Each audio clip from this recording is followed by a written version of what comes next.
nós temos um Ibovespa que acaba recuando bastante com liquidação nas bolsas mundiais, ou seja, lá fora os investidores, especialmente os profissionais, os grandes fundos, eles estão indo atrás de pechinchas, indo atrás de oportunidades que acabaram dando ali entrada em cada um deles. E claro, nós temos essa notícia extremamente importante que o emprego nos Estados Unidos ele vem forte, ou seja, o PMI deles veio ali aquecido e o Fed ele pretende manter os juros um pouco mais altos por algum período, tentando tirar a atratividade ali da renda variável, ou seja, ele está, na verdade, querendo tirar alguns dos investidores ali da Bolsa de Valores da Nasdaq,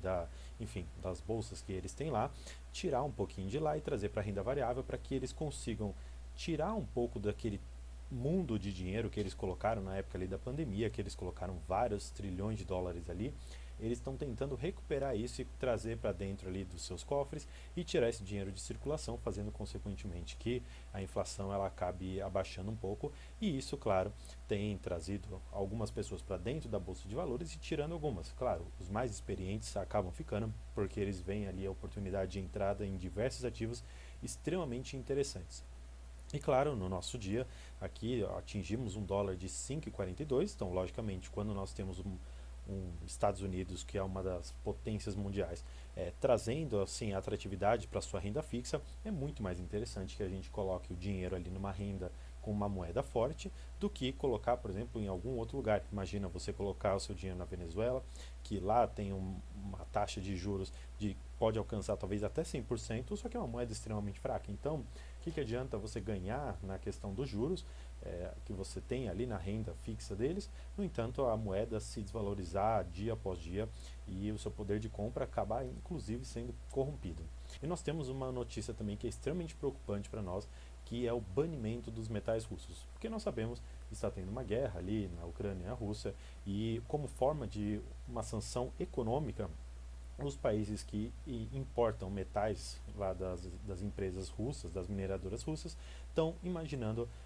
banir esses metais e não permitir que a economia deles continue forte. Claro, tudo isso tem a ver com aquela questão de o Putin ter dito que ele pode inclusive usar armas nucleares para conseguir fazer a anexação da Ucrânia à Rússia e espero que isso não aconteça, porque no final das contas quem perde com tudo isso é o mundo todo, não é só ali a Ucrânia, não é só a Rússia que vai fazer isso, porque uma bomba acaba dizimando um número infinito de pessoas e isso não é bom, até por uma questão de humanidade. Isso não tem a ver com a bolsa de valores, não tem a ver com dinheiro, tem a ver sim com vidas. E uma forma, claro, de você impedir que haja um ataque desse gênero é, claro, aplicando algumas medidas econômicas ali dentro e eles pretendem fazer isso por meio do banimento da negociação das commodities russas. Anteriormente eu comentei que a Meta ela havia perdido muito valor de mercado, inclusive eu vou deixar o vídeo aqui nos cards para vocês assistirem depois que acabar esse vídeo. E ele libera o uso de NFTs no Instagram e no Facebook para todos os usuários. Eu acho que é uma coisa bastante interessante, porque se nós considerarmos aqui que os NFTs eles tiveram seu boom ali mais ou menos em meados de 2021 e se estenderam quase até ali o comecinho de 2022 e depois tiveram umas quedas grandiosas, inclusive, se eu não me engano, o Neymar ele comprou alguns NFTs e aí depois eles tiveram uma depreciação muito grande daqueles Bored Apes, enfim, daqueles macaquinhos lá. Enfim, o NFT é uma tecnologia incrível, claro, ela vai disruptar todo um sistema que nós já temos hoje, mas por enquanto é só para a gente ter algumas fotos, algumas imagens, nada assim que permita que a gente vá fazer transações ali dentro. Eu acho que é só mais uma questão de imagens e trazer essa tecnologia para dentro do Instagram, até para que a gente consiga evitar que algumas pessoas utilizem a fotografia de alguma outra sem que haja um lastro. Então, talvez seja até interessante lá para frente, para uma questão de segurança do usuário. E, claro, depois de tudo isso aqui, as ações da Meta, apesar de elas ficarem ali naquele 0 a 0, a gente não pode esquecer que o Mark Zuckerberg ele teve uma perda bilionária, mais ou menos ali seus 73 bilhões de dólares, e ele saiu da lista dos 10 mais ricos da Forbes, como eu falei no vídeo passado. E vamos aqui para o Ibov. O Ibov ele teve hoje uma queda bastante grande, especialmente no começo do pregão. Nós pegamos aqui, ó, eles ele caiu praticamente 2%, foi muita coisa. Diversas ações elas estavam derretendo ali. Se pegarmos aqui também o índice de small caps no começo do dia, ele veio despencando ali basicamente os seus quase, passando um pouquinho aqui dos seus 3% de queda. Claro, também muito puxado pelo exterior, saindo aqui, tirando a moeda forte que nós temos aqui, que é o dólar, eles pegaram e fizeram algumas liquidações aqui e foram buscar proteção na renda fixa americana, que é onde, claro, tem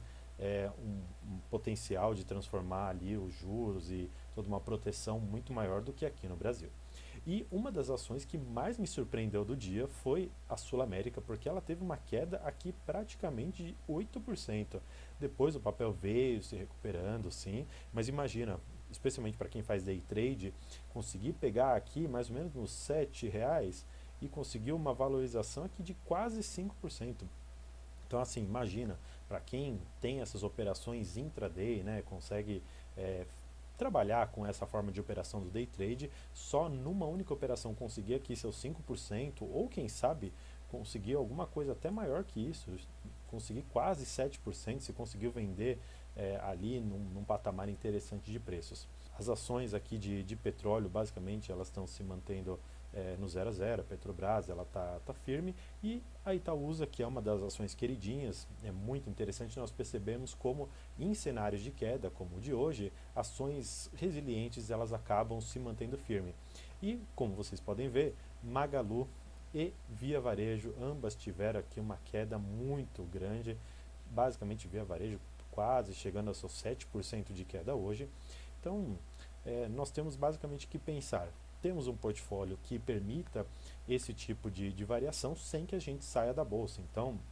de uma forma um pouco mais clara, o que eu quero dizer é, não vá colocar tudo em Via Varejo, em Magazine Luiza, tampouco em Petrobras ou Itaúsa. O que eu quero dizer é, tenha um portfólio seguro que permita que nessas variações você dê entradas interessantes, se você tiver interesse em comprar ou manter essas empresas, mas que também permitam a saída. Aí, por que eu trouxe a Via Varejo como uma das ações que eu gostaria de tratar? Que imagina a pessoa que conseguiu comprar quase aqui no fundinho, 1,92, e está com as ações aqui hoje,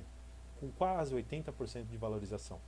É muito interessante. Então, o que eu quero dizer é, se você tiver paciência na bolsa de valores, os ativos eles vão te premiar se você tiver essa paciência, tiver essa noção de compra e venda de ativos.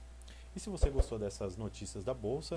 considere se inscrever aqui no canal, curta e comente se você tiver alguma coisa bastante interessante para dizer sobre a bolsa de hoje. Então, por hoje é isso. Muito obrigado e tchau.